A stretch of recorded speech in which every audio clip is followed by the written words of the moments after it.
Hello, I am Ryan Musil, and I am finishing the 1984 book and recapping on it. One of the major points that they stressed in the end of the book was freedom equals slavery, and slavery equals freedom, and that is due to the collective nature of the people and how they all must conform under Big Brother.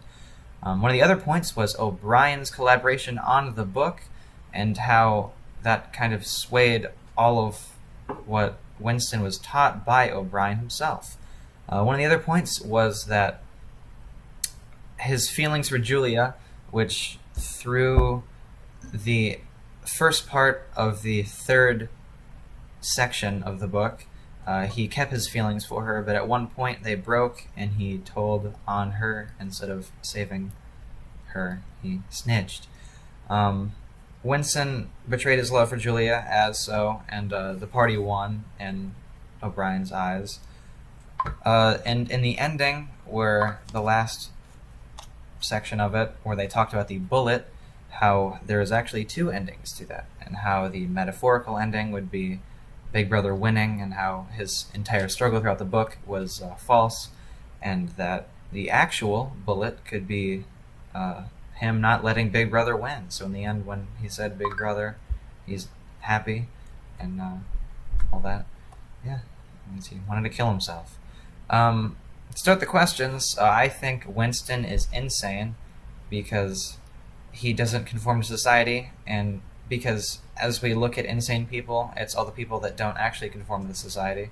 It's all the people that have some kind of mental defect, or what we consider mental defects, whereas Winston doesn't have any appropriate behavior, or he was always thinking irrationally against the party instead of with the party, as people, or sane people, would think.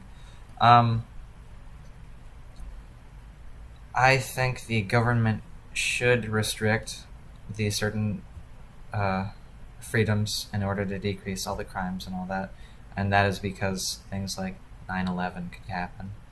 That is not good, of course, but also it stops people like Winston on a good scale, not on a bad Big Brother scale.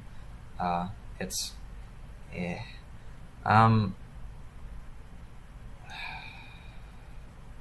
I personally think that reality is objective because Winston's reality revolved only around the party in the beginning of the book, and how as he learned more, his reality shifted and a paradigm shift occurred in him.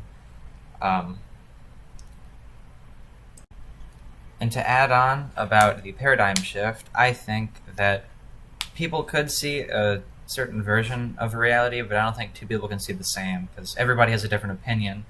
And of course, as we saw throughout the book, Julia and Winston both had a different opinion, although Winston tried to push on her, but not like an impressive nature. It was kind of just please take my ideals. Also, you could see the real reality. Both people couldn't, though, because since everybody has a different one, you can't really show somebody your own. Like, you might think 1 + 2 is 3, but someone else might think 1 + 2 = 4.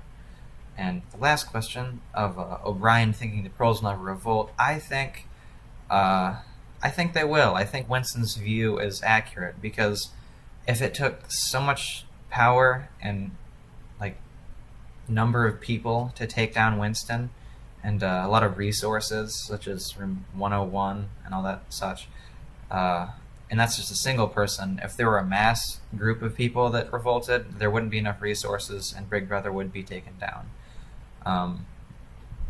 They do discourage rebellion, although it sort of worked. I mean, the propaganda definitely worked, but I don't believe that scare tactics would work for much more, because they would have to be a lot more creative in them, because people like Winston could show or tell people about what happened in the bars. I think that there are parallels between us and the Pearls, as we are definitely filtered, and we aren't as controlled as the upper party is. Like, we don't have a lot of the spotlight on us. We're kind of just normal everyday people who as they do sell things and services. But overall, I thought the book was... I really liked the ending. I thought it was good. Although I thought he would end up dying instead of carrying out, finally living in a life where he actually liked Big Brother. But in the end, that was pretty good.